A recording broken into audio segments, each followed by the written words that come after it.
Good afternoon. Good morning. My name is Jeremy Stelter, Executive Vice President at the Stelter Company. Thank you for joining us for our webinar today. I'll get to introductions in just a minute, but first I'd like to say a few words about our webinar series. At Stelter, we're passionate about helping nonprofits discover new opportunities for growth through asset-based giving and stronger donor engagement. We're proud to help foster connections across the nonprofit community through webinars like these, bringing in experts from around the country to share ideas, lessons learned, and offer practical guidance fundraisers can put to use right away. Today's webinar actually kicks off our 2026 series. Some of the presenters on the schedule this year include Eddie Thompson from Thompson and Associates, Nathan Chappell, Chief AI Officer at Virtuous, Kent Weimer, Gift Planning and Philanthropic Specialist, and Nicola Lawrence, Vice President of Individual Giving at Phoenix Children's Foundation. Look for your personal invitations to register for these and more in your inbox each month. Now back to today's webinar and our presenter and my friend Phil Purcell. Phil is a nationally recognized leader in fundraising, estate giving, and plan giving with more than 35 years of experience advancing philanthropy. He currently serves as Director of Plan Giving for the Central Territory of the Salvation Army, where he leads more than 30 professionals across 11 states and supports the realization of $80 to $90 million in plan gifts. Throughout his career, Phil has held several plan giving roles across higher education, healthcare, community foundations, and international nonprofit organizations, contributing to both targeted and comprehensive fundraising campaigns. His expertise spans charitable giving, planning strategy, donor engagement, and complex estate and non-cash asset gifts. A trusted advisor in the field, Phil has spent decades counseling nonprofits nationwide on legal and fundraising matters, including plan giving program development and compliance. He also shaped the profession through teaching, authorship, and national speaking engagements focused on philanthropic strategy and legacy giving. He also serves currently on many boards, including the American Council on Gift Annuities, where he is currently board president. Phil's leadership and impact have earned him numerous recognitions, including induction into the National Association of Charitable Gift Planners Hall of Fame, underscoring his lasting contributions to advancing estate and plan giving practices.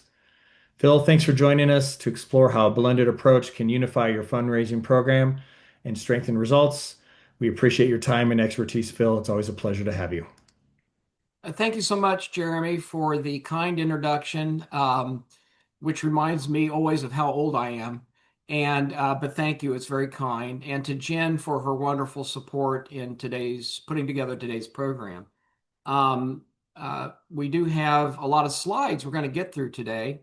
But I did want to point out that you're getting copies of the slides. Included is my Salvation Army email address, my phone number. If anybody doesn't get a question answered today, you're welcome to contact me after today's program, and I'll be glad to respond to questions because we do have a lot of slides I want to try to get through. We will have, as Jen indicated, some time at the end, but there may be more questions that go unanswered, or you may wake up tomorrow morning with the question that you wish you'd asked or something you'd like to talk about.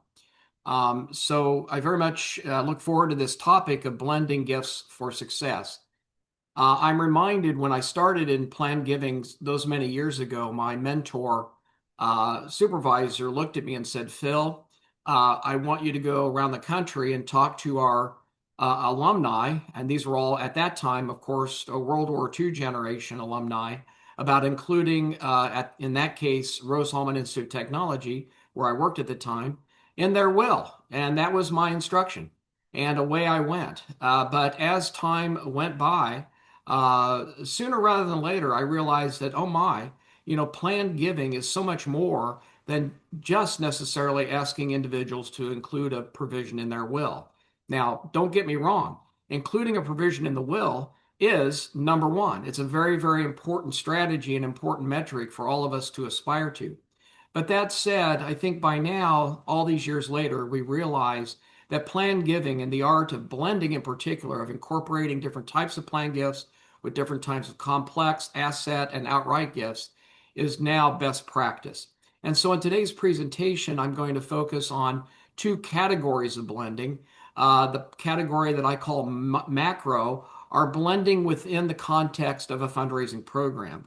Campaign planning, counting and reporting gifts, goal setting, policies and procedures, donor recognition. And then on the micro side, we're talking about one-on-one with donors, blending your proposals, blending your asks, so to speak. And here I take a bit of a theatric orientation. We talk about setting the stage for the ask, the 5 Ws, and then we'll talk a bit about blended proposals. So away we go. And again, thank you all for attending. Let's first talk about campaign planning. I've been a part of many campaigns throughout my career, and even in my very first job, we were already planning a campaign when I got started. As we all know, there are many different types of campaigns, capital campaigns for buildings and equipment, program restricted, endowment, unrestricted. As I learned early in my career, that the goal of a campaign can be to increase annual fund support, or there can be campaigns just for that purpose. Long-term support, I've worked a part of campaigns that are exclusively planned gift, uh, fundraising campaigns, and then the all-inclusive, ubiquitous, comprehensive campaign, which throws in everything in the kitchen sink. So different types of campaigns, of course. And we talk about goal setting.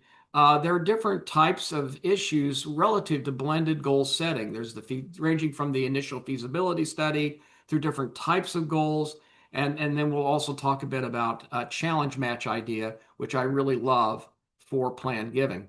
So it's quite fascinating to me. The very first campaign I was involved in, we did have a campaign consulting firm and they did do feasibility studies, but I'll never forget when I asked, well, are you asking these top prospects about their interest in a planned gift? And the answer was no. Now, a lot has changed since then, I realize, and that a lot of feasibility interviews do include references or questions about planned gift interest. And by that, I generally mean deferred gift interest. Because as we all know, semantics can be a little troubling and trip us up. And we're going to talk about semantics a fair amount today. But initially, what I was talking about to those consultants then were deferred type plan gifts, bequests in a will, a trust, etc. So, point being that I still bump into a lot of colleagues, consultants, friends, etc., that are engaged in campaigns, and the feasibility approach does not incorporate strategically or effectively planned gift questions. So that's something to always think about, and I think can be and should be effectively done. And many campaign consultants are familiar with this. Of course, when you talk about goal setting in general, usually it's very organization centric. It's based on the strategic priorities of the organization, with goals maybe set across buildings if it's a comprehensive, endowments, programs, and the like. And then you sum all these different sub goals together for a comprehensive goal. Um, but capital goals, of course, and there's opportunities for a planned gift goal in all of these types of campaigns. So even a building campaign, and we do a lot of building campaigns where I'm at right now in the Salvation Army. And when I started, I said, we need to think about a plan gift goal associated with all of our building or capital goal fundraising, so that in our case, to create long-term endowments funded perhaps by planned deferred gifts to add to, enhance, create long-term maintenance funds. Because you build buildings, heck, you always have to, of course, worry about ongoing maintenance. And so there can be an important plan gift goal alongside capital goals. Of course, endowments are very popular, very important for a lot of organizations. And we'll be showing some examples later in my session about the combining of outright gift asks and plan gifts for endowment goal setting. Look, the concept of endowment, as we all know, is forever. And as I like to say, forever is a very long time. So the point being that you can, let's say, have a goal for endowment building and kind of back into, for example, on a building maintenance endowment, you could, let's say, approximate what will be the ongoing annual maintenance of the fund, and then calculate how big of a fund do we need for that ongoing inflation adjusted maintenance cost, assuming a 3 to 5% payout rate on that principal amount of the endowment. And you kind of back into the plan gift goal or the goal for that endowment in that mathematical sort of way. But the point of course, of plan gifts for endowments is that for a lot of donors who set up endowments, they might be the only people or their family the only people contributing to that named endowment. And I always have to remind those endowment donors that inflation only goes one direction, and that's up, let's say. And the hope is that you can build that endowment as big as you can with your current lifetime gifts and gifts from your estate to provide that long-term hedge against inflation. Very important consideration. Of course, we have annual goals that are based on needs, et cetera. And of course, many organizations may or may not include matured plan gifts towards an annual gift goal, but it's certainly an important revenue source for annual support. Um, with major gift goals, of course, usually the organization has a fundraising strategy to have, let's say, a quiet phase to raise X% of the cost of whatever the ultimate goal is through those major gifts. But the idea would be when you're talking and making those major gift proposals, and we'll talk about this later in today's session, that quite often donors can only give so much. So you ask for X and they say, well, I can only do X minus Y. Well, perhaps they can make up the difference with a planned gift to help support, let's say, that particular purpose or building longer term. So anyway, ways to think about these together. So for small, new, fledgling, just beginning organizations, having a dollar plan gift goal is probably not in the cards until you become more sophisticated, your infrastructure is set up, your marketing, your staffing, your training, etc. But ultimately, it's ideal to have plan gift goals. And in my organization, each staff member has an individual plan gift goal. Each subunit of our broader territory has a plan gift goal, and we have a collective, organization-wide plan gift goal.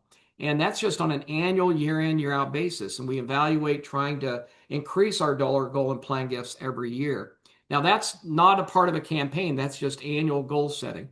But again, and we have separate plan gift goals for our, let's say, building campaigns. And you and your organization can discern what kinds of activities you need plan gift goals for.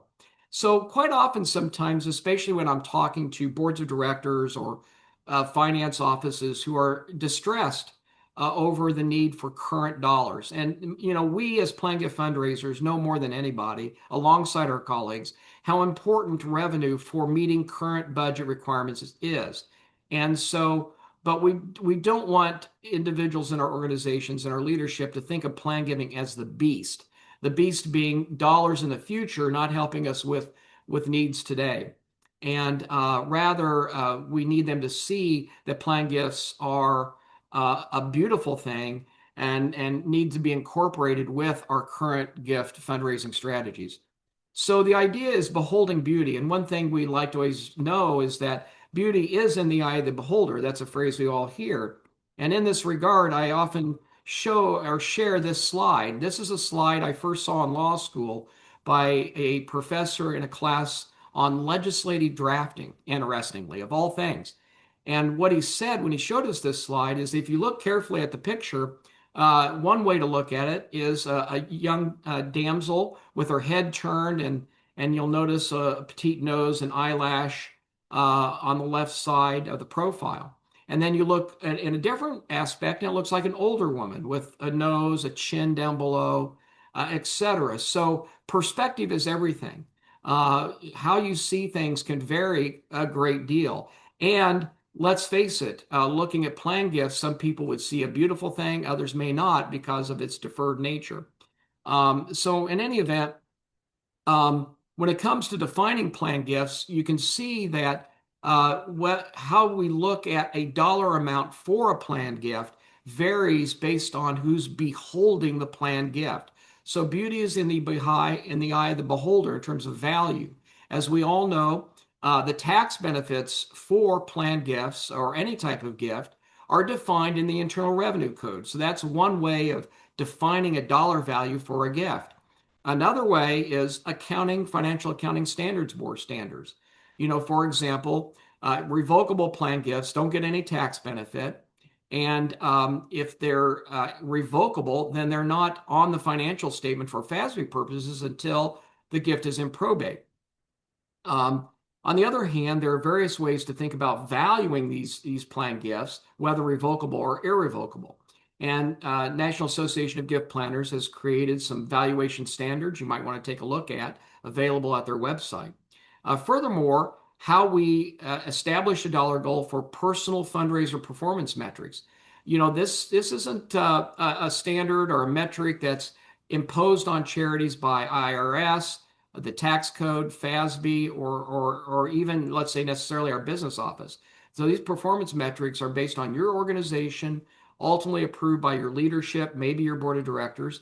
And it's the same case with setting annual goals for plan giving, campaign goals, and donor recognition. So I encounter organizations sometimes that want to apply the same dollar amount, regardless of whether it's a tax benefit dollar amount, an accounting display, or goal setting, or metrics, or donor recognition. And the point of what this slide is that the same plan gift can have a different dollar amount depending upon the purpose of the counting and who's beholding the gift, so to speak. Um, so the rising tide lifts all boats. So consider the aim and value of counting planned gifts and don't be unnecessarily, let's say, conservative only through the lens of those who are only thinking about dollars on the table now. Consider the broader definition, and we'll talk about more examples. When we think specifically about campaigns, over the course of my career, campaigns have evolved. In the early days, it was all about cash only. They were single focused, staffed by volunteers alongside staff, and kind of unusual. Now, of course, these years later, we have broader multi-purpose campaigns, longer time periods. Let's say we have outside counsel, and it's kind of a different ball game.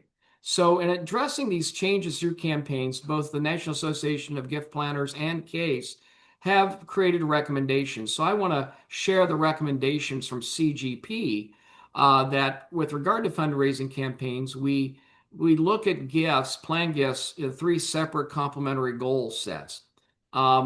First, we have the outright goals of cash, stock, other assets. Then we have irrevocable deferred gifts, like charitable remainder trust, gift annuities, and revocable gift goes. Now, so you have these separate buckets, and I'm not saying that you would necessarily reveal all these buckets to your, let's say, your constituency, but behind the veil, your board and your staff would understand that there are these different categories. But another recommendation is counting the dollar amounts for these planned gifts at face value. By face value, what I mean is, what is the dollar amount should the donor pass away today? Today's dollars, what is that value, face value? So what goes in these three categories? So for outright gifts, here's the list: cash, marketable securities, legally enforceable pledges, matured amounts from different types of split interest gifts, realized bequests, and the like. Irrevocable deferred gifts, again, are those split interest gifts, charitable remainder trust, charitable lead trust, gift annuities, death benefit of life insurance, irrevocable testamentary pledges. And I did a presentation some years ago on contract to make a will concept, which is an actual technique or strategy for another day to talk about. And lead trust distribution. So, and then the revocable category, of course, are bequests in a will or trust, remainder or residual of DAFs, and the like. The point being that these can be changed at any time. And of course, beneficiary designations of retirement plans are a real priority for our revocable gift category. So it's not Beauty and the Beast. It's beauty and considering the beholder. So use those methodologies, I think, to your best interest. Now, relative to goes, I'm a big fan of challenge matches. We are initiating, I think, a challenge match kind of idea in the Central Territory. I've done it in higher ed. Community foundations have done a lot of it. The Lilly Endowment in Indiana had major challenge match opportunities for community foundations in Indiana. It's quite ubiquitous across the country.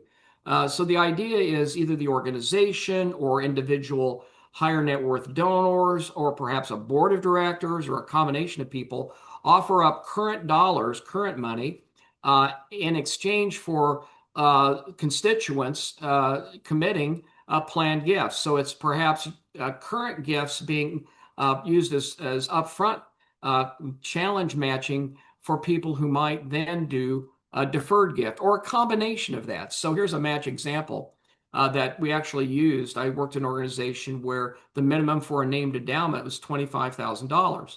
So if a person pledged an outright gift cash of $12,500 plus a plan gift of at least $25,000 for a named endowment, the organization from its unrestricted funds would contribute to that fund another $12,500 to meet the current $25,000 minimum. And then the plan gift is in a bit, a sense, a hedge against inflation. So it's just one math example of how a current gift from either an organization or donors or board of directors can help leverage both outright and deferred gifts at the same time. A good blending idea. Of course, another macro construct for blending is inside your gift acceptance policies and procedures. I've written a lot of gift acceptance policies over the years, and I always blend them. They talk about asset gifts, current giving, as well as deferred gifts, life income plans, the gift receipts, donor recognition across all spectrums, and we're going to talk about recognition later, as well as counting policies. Now, quite often, if you're in a campaign, you'll have campaign counting policy manual, perhaps separate from your basic year in, year out gift acceptance policies and procedures. But I like to embed in policy procedures my donor recognition pieces as well. So the point is, a lot of times our policies and procedures are in dusty documents nobody ever looks at. I think instead they should be vibrant, dynamic manuals that your board approves and amends as time goes by. For example, we've had most recently the IRA charitable rollover rules that change and all sorts of things and changes to amend these policies over time. Of course, as I mentioned, I think a good idea is to think about your donor recognition and how that can be blended as well. What I like to do with plan gift recognition is as an opt-in type of recognition rather than opt-out. A lot of your annual giving programs, even major gift programs, will kind of stipulate, look, we're going to give you this recognition for your annual or major gift unless you tell us otherwise, opt out. Rather, I like opting in. Why? Because I think it's the initial, let's say, experience of the donor with the plan giving staff and organization that is communicating to the donor that we can keep a confidence. We're not going to reveal that you have a plan gift unless you give us permission to. And from my life experience, a lot of donors with plan gifts are they're careful, thoughtful, sometimes sensitive about it. And so you need to respect that and don't just assume they want their name on a list. Now, I'm not even talking about revealing the type of plan gift or the dollar amount on the gift. I'm just talking about the name of the donor on a list. So I think it's very wise for organizations to have a gift accept or a recognition acceptance form, one pager.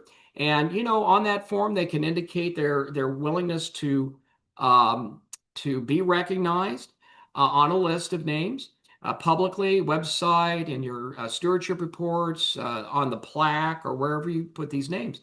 And then furthermore, on that same form, regardless of whether they say yes to recognition, they can identify, well, what type of plan gift is it? Is it a will bequest? Is it beneficiary of a charitable trust? What is it? And hey, and oh, by the way, if you'd be willing to estimate the current value in today's dollars of that gift, you could fill that in too, explaining that this helps your long-term planning.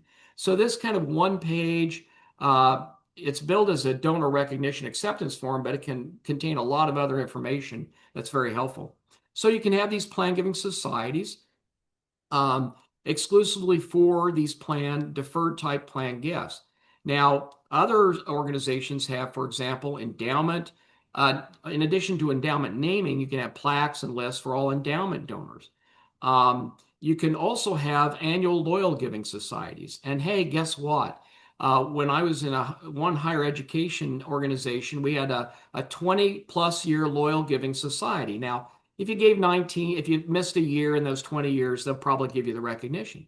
But what I ended up doing was let's have the annual recognition of that loyal donor, annual donor giving society at the same luncheon where we also recognize the plan gift donors.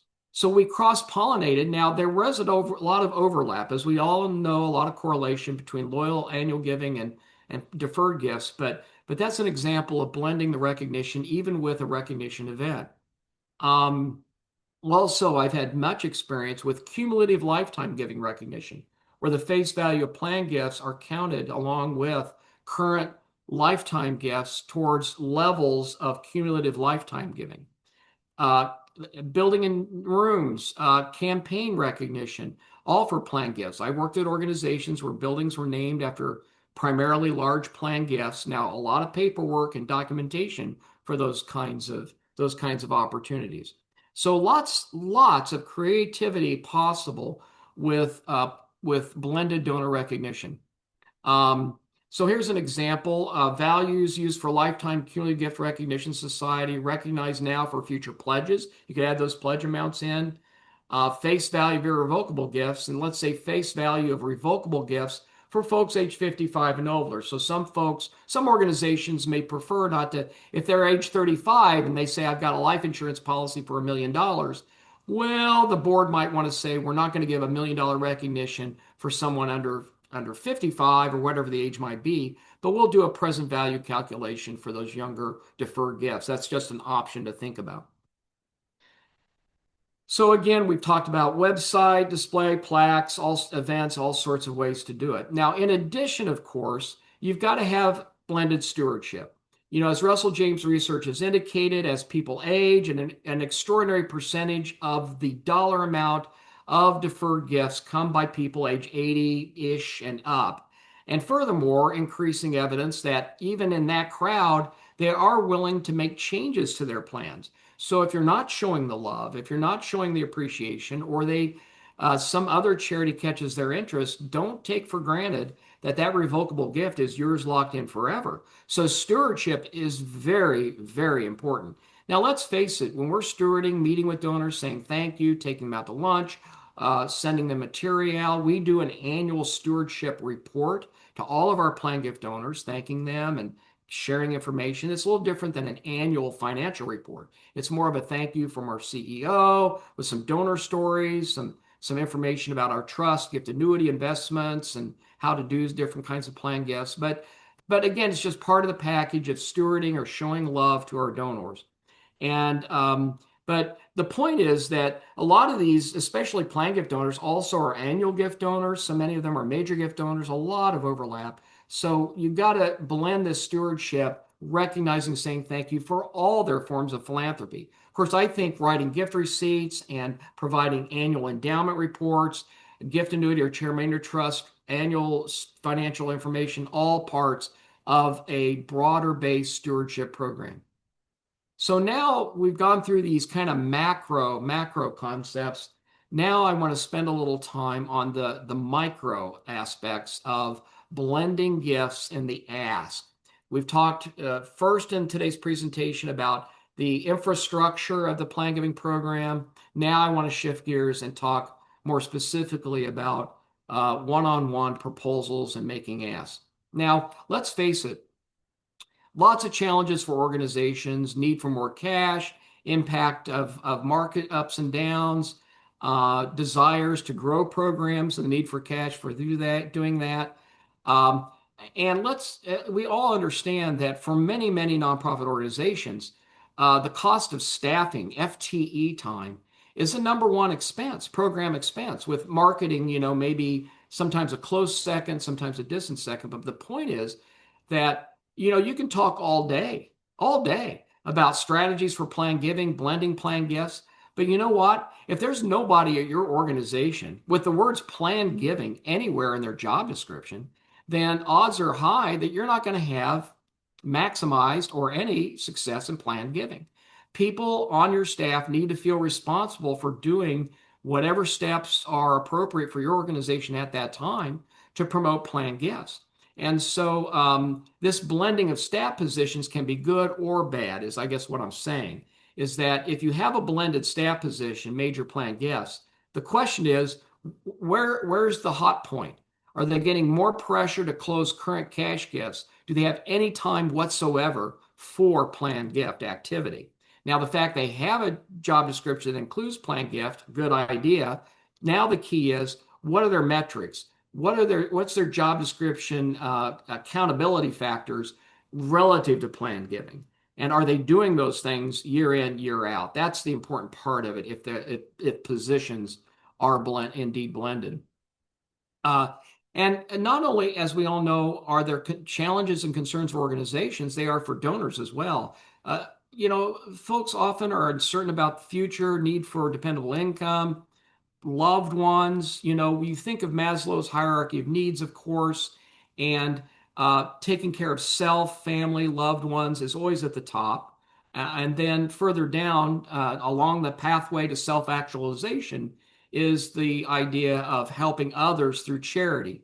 But anyway, this can meet an important need of a lot of people as they, let's say, evaluate and prioritize charity. This is why, by the way, folks who are single and no kids or married with no kids, let's say, have a little more bandwidth for long-term philanthropy because you can be their legacy instead of family, let's say. So anyway, these are all important factors always to take account of. And I must add, by the way, also that believe it or not, I was in a higher ed university, and we kicked off a major capital campaign about a month before the Great Recession of 2008, right? And, that recession was like a cliff. It was like one day life is good, and almost it felt like the next day everything fell apart, both land values, investment values, retirement plans, IRAs, you name it. So we had to huddle up, and I said, gang, look, you're going to still have to ask for the major gifts, but the role of planned giving is going to play a very important factor here because people will say, I can't make a pledge now as big as maybe you're asking. And so what we did was, hey, how about a deferred gift to make up the difference? We'll talk a bit more about this. So, but I like to say, good economy, bad economy, every economy is a good economy for planned giving. But also keep in mind during these recessionary or down market periods that planned gifts can really loom large because look, knock on wood, we've been blessed in this country by a market that rebounds. And the idea is that these donors and their estate plans can be part of that rebound mentality, and something can come to you after the donor's gone and they don't need the money anymore. And so this is a valuable thing to keep in your mind. That's why promoting plan gifts is very important. So again, it's a blended opportunity, whatever economy you're in. The needs continue to increase. Deferred gifts remain popular. Of course, you consider all types of assets, secure the commitments now. And look, if you're in a down recession, they can up their outright gift commitments later. So blended gift plan is a big deal. Is it an impossible dream? I hope not, but I'm going to try to convince you that it's not an impossible dream. So let's talk about setting the stage, preparing the script, rehearsals, execution, and dealing with critical reviews. Sorry, my friends, I'm kind of a closet theater guy. I was in plays and whatnot in high school, just loved it to death, but didn't go that path, obviously, professionally. But I always think about my theater days. Anyway, setting the stage. I always like to think of the fundraising structure as a bit of a pyramid scheme, not a Bernie Madoff pyramid scheme, but a positive charitable giving pyramid scheme. And as we all know, with the fundraising pyramid at the base, we have our first time gifts. And then out of that pool of first time givers, some people will repeat and become loyal annual givers and hopefully increase. It's better to get people to repeat than to increase, but repeating and increasing.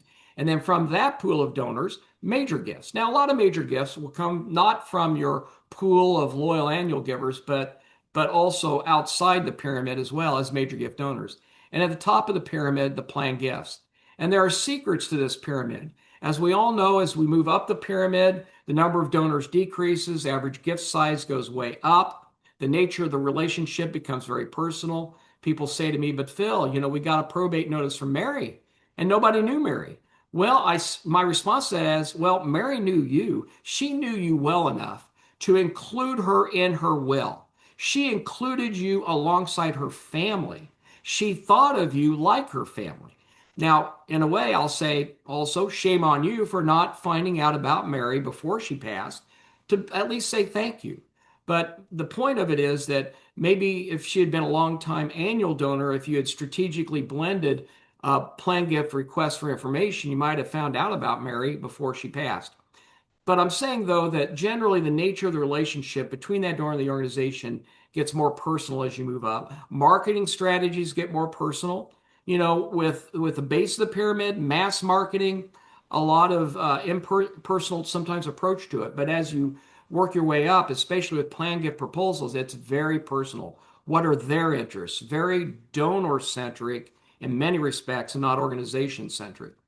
Um, and can donors do all types of gifts? So that's the whole point of today's presentation, is that yes, high correlation among the layers, especially correlation of loyal annual givers and ultimate deferred gifts. But even folks who do major gifts, they've invested in your organization and might consider a plan gift as further investment. So lots of strategies for this successful blending are possible. We also must make note of the blending within the fundraising cycle, identification, qualification, and cultivation, education of donors, and then the solicitation, donor recognition, stewardship. So when you think of this fundraising cycle, blending planned annual major gifts can be components of all this cycle. Um, so we all know that in a sense, plan gift donors are like needles in a haystack. And there are two, let's say, instruments or pieces of equipment you can use to find a needle in a haystack. One is a metal detector or the eyeglass to try to identify where these people are and to find them. So you use prospect research, and that's kind of a proactive process, as well as staff leads. And then you have marketing programs, which is more like a magnet, a magnet. So you use marketing for the reactive donors. Say, here I am. They self-identify. I would like to talk to you, or I've included a gift. So you have both reactive identification, the magnet drawing them to you, and then you have the proactive type where through prospect research or other reconnaissance, you're identifying people and going to them to inquire or inspire their interest in plan giving. So when we talk about self-identification, you've heard many times conversation around a multi-channel marketing plan. We don't have time to go through all of this. Your friends at Stelter would be happy to sit down and speak with you about all these various potential elements that are available, website, newsletters, etc. But the one key is to don't forget about incorporating plan gift prompts, we call them, inside other forms of fundraising, like annual fund responses. And of course, when we blend our publication, there are different ways to segment. And I don't have enough time to go in great detail on this, but again, a Stelter representative can get into that as well. But I love to promote the idea of the magic boxes. If I had my way, all of my plan giving staff would have these magic boxes tattooed on their arms. I have included a gift in my estate plan, or I would like more information, and just flash those magic boxes everywhere you can. Put them on your website, in your annual fund replies, everywhere you can. The most important thing is when you get replies to any of your marketing materials, you have to have a personal response. Personal response. If possible, obviously pick up the phone, call and thank them, and then ask if you can meet them, visit them. If they were asking for some sort of material, a brochure, a marketing piece that they're asking for, offer to hand deliver it if you can. Now I know sometimes you're dealing with people all over the country. It's not feasible to do that. But the key point is personal phone call, email, and right away. Don't dilly dally. Make your responses quick and as personal as you can possibly make them. That's the pathway, in my opinion, to success with that. You involve both and cross train. We do in the Army, and I started this idea years ago, a brown bag plan giving lunch. Now we call it brown bag still where I work now, although we're on teams talking to people over multiple states. But I invite everybody to learn about planned gifts, to learn how they work, to be eyes and ears for prospects. To the extent you want to help have volunteers, especially board members involved in this, is a great idea. So you've got to train them, educate them, and have them ready. And as you prospect for donors on the, let's say, the proactive way of work, you're looking for linkage, ability, and interest. And in the next few slides, I've identified what we call the cues and clues for plan giving.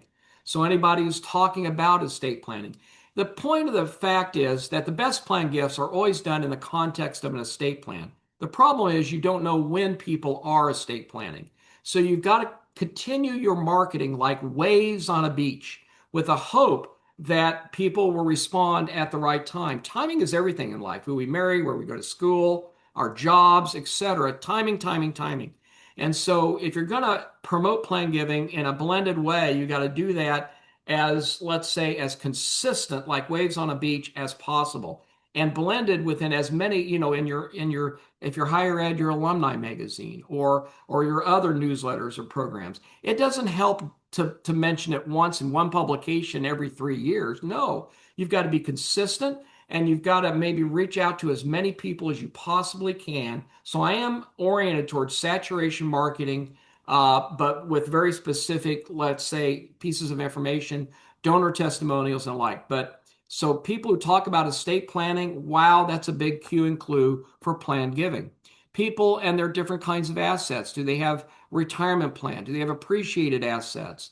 And so forth. And there are plan giving opportunities throughout all of these types of assets that you might learn about from your donors.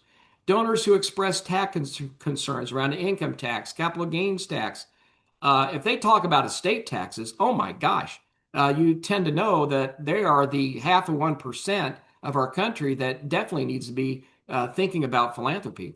Taxes on retirement plans. So anybody who talks taxes or concerned about taxes, you have information to share with them. And of course, personal information, single, no kids, as I've indicated, high likelihood, high correlation to plan giving, but concerns for income, special needs, helping with retirement for the donor or loved ones. Are they planning to move? So there are probably estate planning shifts that are happening if they're moving to a new state, a new will, that kind of thing. And then, of course, we are always interested in the linkage to their charitable interests and how they connect up to your organization. So when we talk about how to ask for the blended gifts, we've got the who, what, when, where, and why. Now, who should make the ask? Of course, what I always like to say is you want the person asking for a gift from whom it's the most difficult for the donor to say no. Now, I'm not saying you necessarily have to have Guido here go ask your donors, but people of influence. And of course, you as staff have influence as well. So, and you might, in certain cases, create an ask team, a board member, a CEO, yourself, or involve different key people at different times to answer and respond to questions as needed. Most importantly, is your board on board? I love the scene in Jerry Maguire, Show Me the Money.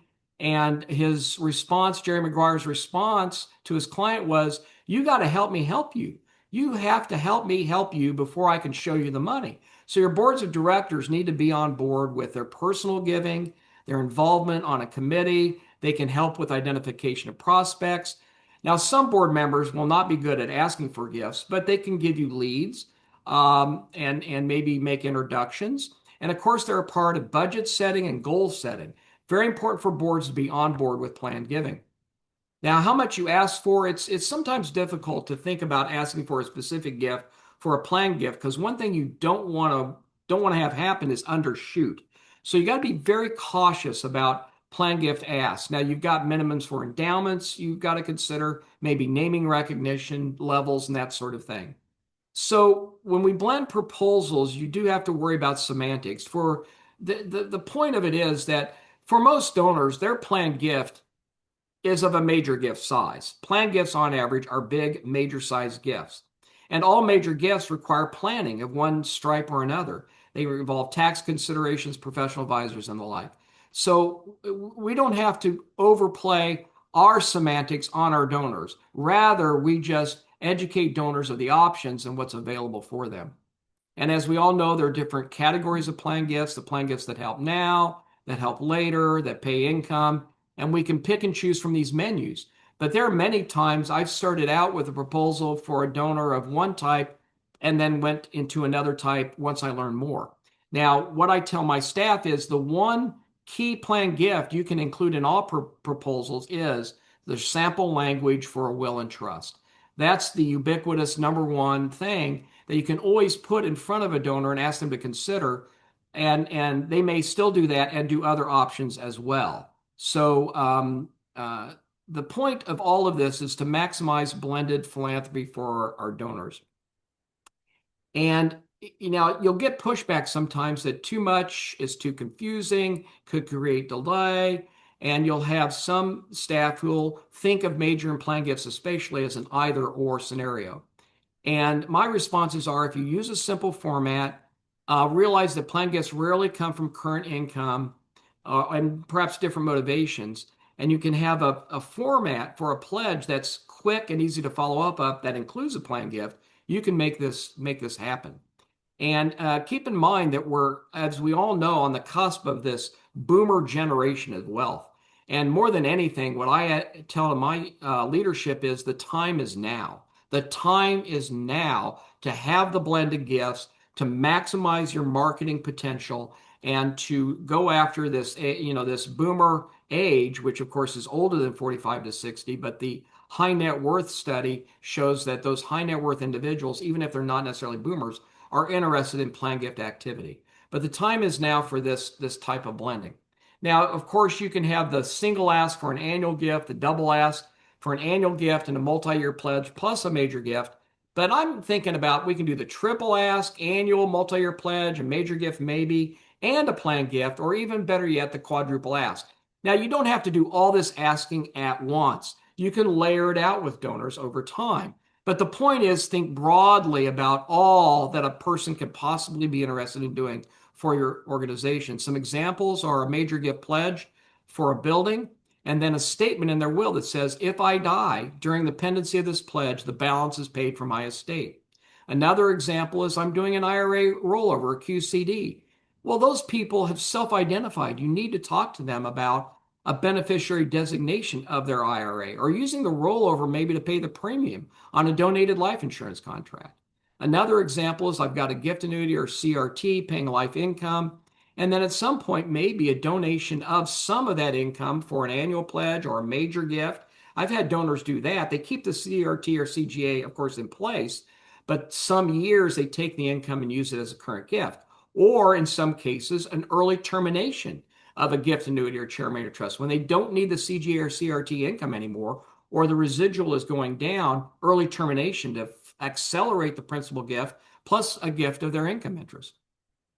Endowments are famous for blending. So you can have the virtual endowment. The donor pledges annual gifts to cover what an endowment would otherwise provide with a planned gift to create the fully funded endowment at death.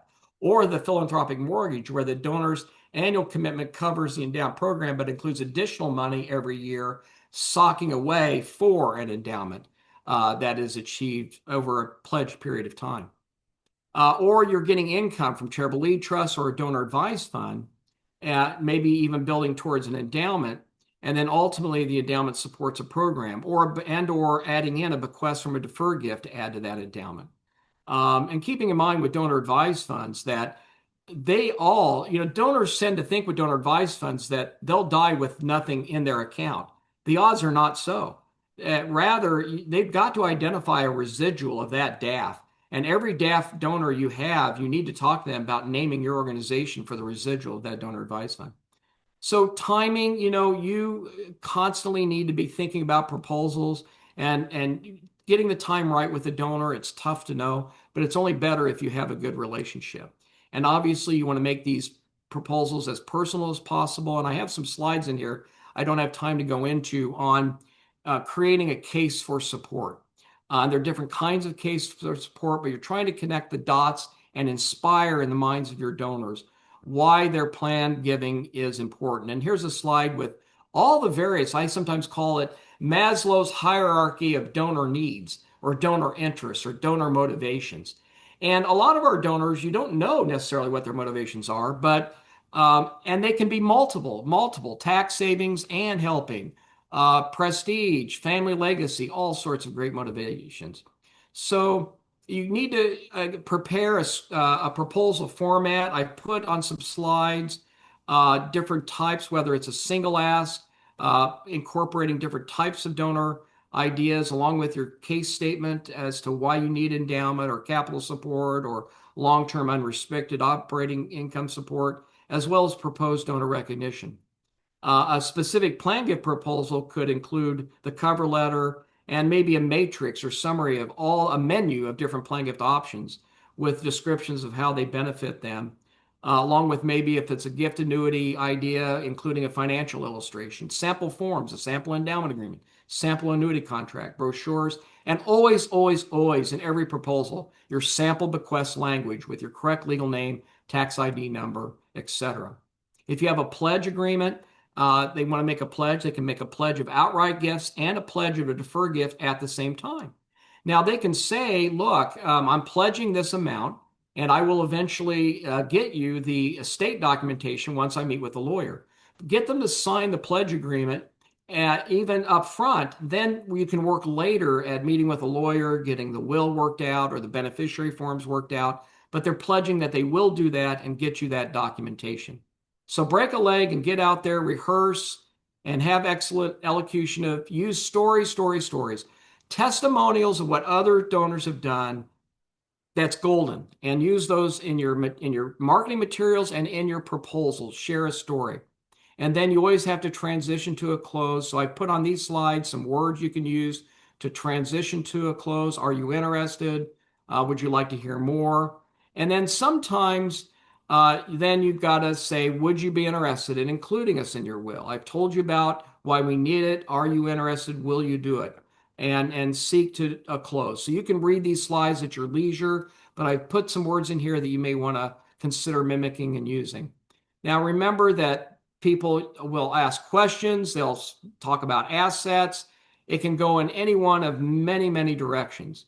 So, when donors say yes to a cash ask, if it's just a major gift ask, then you can later say, hey, I didn't ask for enough and ask for a deferred gift later. Not asking for more money now, but a deferred gift later. If donors said no to a major gift ask, you can ask them to consider a plan gift. Doesn't cost them any money now.